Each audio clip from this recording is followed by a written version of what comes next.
नमस्कार। कक्षा 11वीं, विषय हिंदी, आरोह भाग 1, पद्य पाठ संख्या 1, जिसमें कबीर जी के 2 पद है, जिसमें से पिछले वीडियो में हमने कबीर जी के पहले पद की व्याख्या एवं समझूती प्राप्त की थी। आज हम दूसरे पद की व्याख्या समझने का प्रयास करेंगे। दूसरे पद में कबीर जी ने पाखंड एवं बाह्य आडंबरों पर प्रहार किया है। कबीर जी कहते हैं, संतो देखत जग बौराना, सांच कहूं तो मारन धावे, झूठे जगपतियाना। नेमी देखा धर्मी देखा, प्रात करई असनाना। आत्म मारी पखा नहीं पूजे, उनमें कछु नहीं ज्ञाना। तो कबीर जी कह रहे हैं कि दुनिया पागल हो गई है, दुनिया बौरा गई है, क्योंकि अगर उसे सत्य हम कहने जाते हैं तो मारने दौड़ती है और झूठ पर विश्वास करती है। तो ऐसे जगत को तो बौराया हुआ ही कहेंगे, पागल ही कहेंगे। कबीर कहते हैं कि नेमी देखा धर्मी देखा, प्रात करे स्नाना, यानी कि नियमों का पालन करने वाला, धर्म में मानने वाला और सुबह उठकर स्नान करने के बाद ही सारे कार्य करने वाला, पूजा पाठ करने वाला, यह जगत है। इस जगत में से बहुत सारे लोग ऐसे हैं जो नियमों का पालन करते हैं, धर्म का पालन करते हैं, किंतु वे सब आत्म मारी पखा नहीं पूजे, उनमें कछु नहीं ज्ञाना। यानी कबीर कहते हैं कि जो अपनी आत्मा को मारते हैं और सारे क्रियाकर्म करते हैं, ऐसे लोगों को तो अज्ञानी ही कहा जाएगा। उनमें तो कोई ज्ञान है नहीं, क्योंकि अपनी आत्मा को मारकर ये सारे कार्य करना कोई समझदारी नहीं है। इससे परमात्मा या ईश्वर खुश होने वाला नहीं है। इसका एक और मतलब यह भी है कि आत्ममारी यानी कि आत्माओं को दुख देकर, दूसरे लोगों को परेशान करके या दूसरे लोगों को तकलीफ देकर आप पूजा पाठ और मंदिर जाते हैं तो उसका कोई मतलब नहीं है। हमारे इर्द गिर्द जो रहने वाले लोग हैं उनको हम सुख दें, उन्हें खुश करें तो काफी है, मंदिर जाने की भी जरूरत नहीं है। मैंने सुना हुआ एक गजल का शेर है जिसमें कहा है कि घर से मस्जिद है बहुत दूर, चलो यूं कर ले, किसी रोते हुए बच्चे को हंसाया जाए। यानी कि किसी के चेहरे पर खुशी लाना, किसी दुखी व्यक्ति को खुश कर लेना ही खुदा की इबादत है, भगवान की भक्ति है। अगर हम हमारे इर्द गिर्द रहने वाले लोगों को दुखी करते हैं और बाह्य आडंबर करते हैं, दिखावा करते हैं, तो उसका कोई मतलब नहीं है। आगे कबीर कहते हैं, बहुतक देखा पीर औलिया, पढ़े किताब कुराना। कई मुरीद तदबीर बतावे, उनमें उहे जो ज्ञाना। तो कबीर इन पंक्तियों के माध्यम से यह बताते हैं कि मैंने ऐसे बहुत से विद्वान, पीर, औलिया, ऐसे लोग देखे हैं जो अपने आप को धार्मिक पुस्तकें पढ़कर ज्ञानी समझने लगे हैं, किंतु सिर्फ पुस्तकें पढ़ने से कोई ज्ञानी नहीं बनता। पंडित बन सकते हैं, ज्ञानी नहीं बन सकते। और ऐसे लोग जो शास्त्रों का अर्थ नहीं जानते, वो दूसरों को उपाय बताते हैं, दूसरों का मार्गदर्शन करते हैं, वे ही अज्ञानी हैं। उनको ही आत्मा का ज्ञान नहीं है और वे दूसरों को ज्ञान देते हैं। तो कबीर कहते हैं कि दूसरों को मार्गदर्शन देने से पहले हमें आत्मा का ज्ञान पाना आवश्यक है।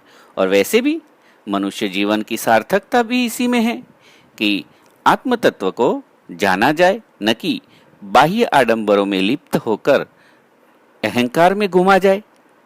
गुजराती साहित्य में गंगा सती नाम से एक संत कवित्री हो गई, जिन्होंने कहा है कि आत्मा ने ओळख्या विना रे, भवना फेरा नहीं रे मटेरे जी। यानी कि आत्मा को पहचानेंगे नहीं तब तक आवागमन चालू रहेगा, इस संसार में जन्म और मृत्यु होती रहेगी। गुजराती के आदि कवि नरसिंह मेहता ने भी ऐसी ही बात कही है ज्યાં लगी आत्मा तत्व चीन्यो नहीं, ત્યાં लगी साधना सर्व झूठी। यानी कि आत्म तत्व को पहचानना ही, आत्मबोध प्राप्त करना ही मानव जीवन का लक्ष्य है। और जब तक वह प्राप्त नहीं कर लेते तब तक बाकी कुछ भी कर लो, उससे कोई फायदा होने वाला नहीं है। तो लोग भी ऐसा ही कर रहे हैं, बाह्य आडंबरों में हैं, दिखावा कर रहे हैं, लेकिन आत्मा की पहचान नहीं है। इतना ही नहीं, खुद तो अज्ञानी है लेकिन दूसरों को ज्ञान देते फिर रहे हैं। और इसीलिए कबीर ने कहा कि बहुत तक देखा पीर औलिया पढ़े किताब कुराना, कई मुरीद तदबीर बतावे, उनमें वो है जो ज्ञाना। यानी कि उनमें खुद में ज्ञान नहीं है जो दूसरों को ज्ञान देते फिर रहे हैं। आगे कबीर कहते हैं, आसन मारी डिंब धरी बैठे, मन में बहुत गुमाना, पीपर पाथर पूजन लागे, तीर्थ गर्व बुलाना। कबीर यहाँ कहते हैं कि ऐसे बाह्य आडंबरों में विश्वास करने वाले लोग आसन मार के बैठते हैं और ऐसे घमंड में वो बैठे होते हैं जैसे उन्हें समाधि प्राप्त हो गई हो। तो ऐसे घमंड में, ऐसे गुमान में रहने वाले लोग भी अज्ञानी ही है। इतना ही नहीं, पीपर पाथर पूजते हैं, यानी कि पीपल की पूजा करते हैं और पत्थरों की पूजा करते हैं, यानी मूर्ति में विश्वास करते हैं। दोस्तों, यहाँ एक और विशेष बात मैं आपसे कहना चाहता हूँ। पीपल की पूजा होती है, वैसे पीपल की पूजा में विज्ञान है, क्योंकि विज्ञान की बात कोई सीधे सीधे मानता नहीं है, इसलिए उसके धर्म के साथ जोड़ दिया गया है ताकि उस पेड़ की सुरक्षा हो सके। तो आपको मैं जानकारी दूं कि दोस्तों, पीपल का जो पेड़ होता है वह दिन में तो ऑक्सीजन देता ही है, किंतु रात में भी ऑक्सीजन देता है। बाकी सारे जो वृक्ष है वो दिन में ऑक्सीजन निकालते हैं, किंतु रात में वह कार्बन डाइऑक्साइड निकालते हैं। जबकि पीपल का पेड़ दिन में भी और रात में भी ऑक्सीजन का उत्पादन करता है और निकालता रहता है। और इसीलिए मानव समाज को शुद्ध प्राणवायु मिल पाए, इस वजह से इसको धर्म के साथ जोड़ दिया गया है। किंतु ऐसे पीपल की पूजा करते हैं और पत्थरों की पूजा करते हैं, जो तीर्थों की यात्रा करते हैं और गर्व करते रहते हैं कि मानो हमने ही धर्म का पालन किया है, मानो हमने ईश्वर को प्राप्त कर लिया हो। इतना ही नहीं, कबीर ने तो हिंदू धर्म की इस मूर्ति पूजा की परंपरा का विरोध करते हुए यहाँ तक कहा कि पाहन पूजे हरि मिले, तो हो पूजू पहाड़, उससे तो चाकी बली पीस खाए संसार। यानी कि मंदिर की मूर्तियां किसी काम की नहीं है, उससे तो अच्छा वो चक्की का पत्थर है जिसमें अनाज को पीसकर लोग खा तो सकते हैं, यानी कि वो काम में आता है। मंदिर का वह मूर्ति वाला पत्थर तो किसी काम का नहीं है। इस प्रकार कबीर ने मूर्ति पूजा का विरोध किया, क्योंकि वे इसे भी बाह्य आडंबर और पाखंड मानते हैं। आगे कबीर ने कहा, टोपी पहिरे माला पहिरे, छाप तिलक अनुमाना, साखी सबद ही गावत भूले, आत्म खबरी न जाना। यहाँ भी कबीर बाह्य आडंबरों की ही बात करते हैं कि टोपी पहन लेने से, माला पहन लेने से कोई ज्ञानी या विद्वान नहीं हो जाता, उसे आत्मज्ञान प्राप्त नहीं हो जाता। तो यहाँ टोपी की भी बात की कबीर ने, यानी कि इस्लाम की भी बात करते हैं। कबीर ने सिर्फ हिंदू परंपराओं का ही विरोध नहीं किया, इस्लाम परंपरा में भी जो गलत है उसका विरोध किया। यहाँ टोपी पहनने की बात का भी वे विरोध करते हैं। इतना ही नहीं, एक और जगह पर वे कहते हैं कि मस्जिद भीतर मुल्ला बांग दे, क्या साहिबा तेरा बहरा है, चींटी के पग ने पुरबाजे, वो भी साहिबा सुनता है। यानी कि जो अजान देने की बात होती है, लाउड स्पीकर पे अजान बोली जाती है, उसका भी वे विरोध करते हैं और कहते हैं कि छोटी सी चींटी के पांव में भी अगर झांझर पहनाई जाए, पायल पहनाई जाए, उसकी आवाज को भी खुदा तो सुनता है। फिर जोर जोर से बोलने की, लाउड स्पीकर में आवाज देने की कोई जरूरत नहीं है, ये कबीर ने कहा। तो कबीर ने हिंदू और मुसलमान दोनों धर्मों में जो पाखंड है, बाह्य आडंबर है, उसका विरोध किया है। वे कहते हैं, टोपी पहरे माला पहरे, छाप तिलक अनुमाना। यानी कि टोपी पहन लेने से, माला फेरने से या तरह तरह के तिलक लगा लेने से आप ज्ञानी नहीं हो जाते हैं। साखी सबद ही गावत भूले, आत्म खबरी न जाना। यानी कि गुरु के द्वारा दिए गए सदवचन, साखी और शब्द भूल गए हैं, यानी कि गुरु ने दिया हुआ मंत्र भी भूल गए हैं, जिनको आत्मा का ज्ञान ही नहीं है, स्व की खबर ही नहीं है। तो ऐसे सिर्फ बाहरी दिखावा करने वाले लोगों पर कबीर यहां प्रहार कर रहे हैं। आगे वे कहते हैं, हिंदू कहे मोहि राम प्यारा, तुर्क कहे रहीमाना, आपस में दो लरी लरी मुए, मर्म न काहू जाना। तो कबीर यहां कहते हैं कि हिंदू को राम प्यारा है और मुस्लिम को रहीम प्यारा है, किंतु वे लड़ क्यों रहे हैं? लड़ने की तो कोई आवश्यकता ही नहीं है, किंतु फिर भी वे इसीलिए लड़ रहे हैं क्योंकि परमात्मा के रहस्य को वे जानते नहीं हैं। क्योंकि हिंदू का राम या मुसलमान का रहीम कोई अलग नहीं है, परमात्मा तो एक ही है, सिर्फ उसको पाने के जो रास्ते हैं वो रास्ते अलग अलग हैं। किंतु लड़ाई तो इसीलिए है कि एक मानता है कि मेरा रास्ता ही सही है, तुम्हारा गलत, तो दूसरा भी यही मानता है कि मेरा रास्ता सही है और तुम्हारा रास्ता गलत, और यही सारे झगड़े की जड़ है।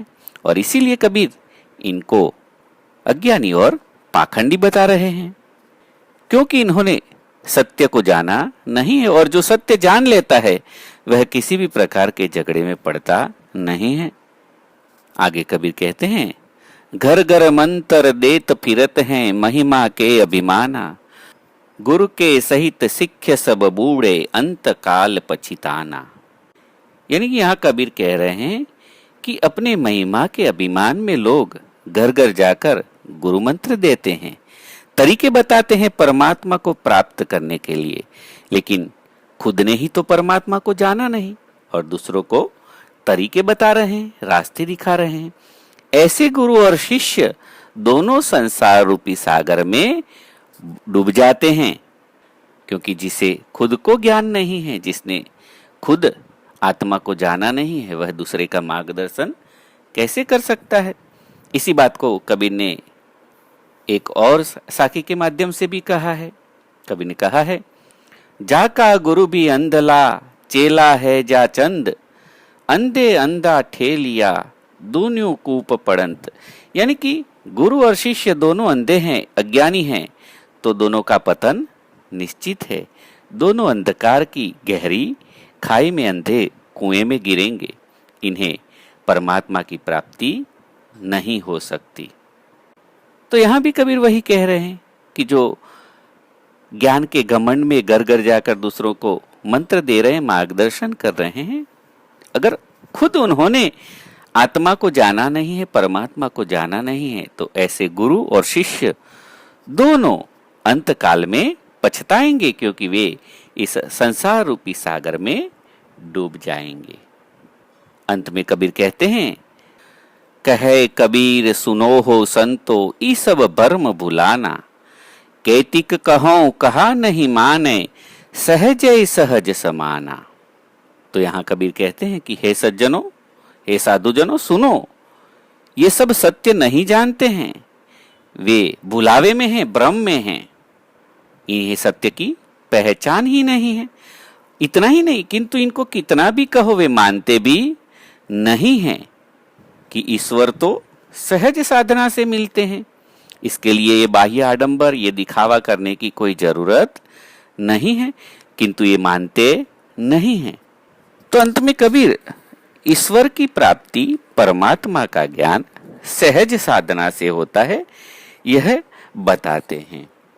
और इस सहज साधना के लिए तो कबीर ने अलग से एक पूरे पद की रचना की है, जिसमें वे कहते हैं, साधो सहज समाधि बले, गुरु परताप जा दिन ते उपजी, दिन दिन बढ़त चली, आंखन मुंदु कानन रुंदु, काया कष्ट न धारू, खुले नयन से हंस हंस देखू, सुंदर रूप निहारू, कहूँ सो नाम सुनु सो सुमिरन, जो कुछ करूँ सो पूजा, गिरह उजाड़ एक सम देखूं, भावन राखू दूजा, जहाँ जहाँ जाऊं सोई परिक्रमा, जो कुछ करूँ सो सेवा, जब सोऊं तब करूँ दंडवत पूजूं और न देवा, साधो सहज समाधि भली। तो इस प्रकार कबीर बताते हैं कि परमात्मा की प्राप्ति तो सहजता से होती है। यहाँ ये दूसरा पद भी समाप्त होता है। प्रिय छात्रों, यहाँ ये कविता के कठिन शब्द है। इन शब्दों को मुझे पहले पद की व्याख्या के पहले प्रस्तुत करना था, किंतु वे रह गए, तो इसको आप जरा देख लीजिएगा। मैं आशा करता हूँ कि आपने इस पद की व्याख्या को अच्छी तरह से समझा होगा। आज इतना ही। नमस्कार। सबका मंगल हो।